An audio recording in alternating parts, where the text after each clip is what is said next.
À l'Assemblée nationale, la discussion du budget a continué. Ce matin, éducation nationale. La nuit dernière, les députés ont adopté vers 2 heures du matin les crédits du ministère du Travail. À l'unanimité, on a voté un article additionnel imposant à tout employeur qui embauche un travailleur immigré une contribution forfaitaire de recrutement. Quelles sont les orientations de ce budget du ministère du Travail? La question n'a jamais été aussi actuelle. Il y a en somme 3 grandes priorités.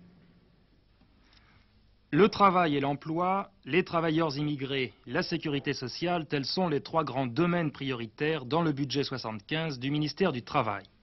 Premier point, le travail et l'emploi.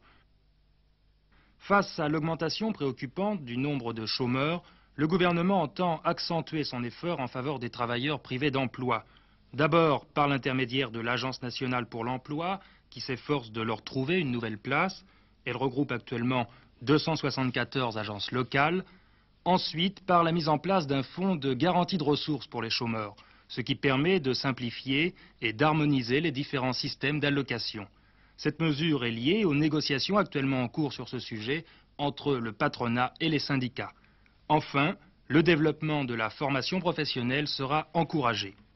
Second point, les travailleurs immigrés. Les mesures prévues s'inscrivent dans le cadre d'une politique globale de l'immigration. Principaux objectifs: mieux organiser l'immigration, la contrôler même, en accord avec les pays fournisseurs de main-d'œuvre. Le gouvernement compte aussi simplifier la réglementation imposée aux travailleurs étrangers.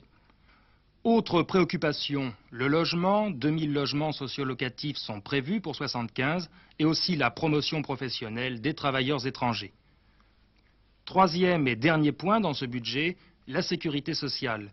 Le projet de loi voté par les députés institue une compensation entre les divers régimes.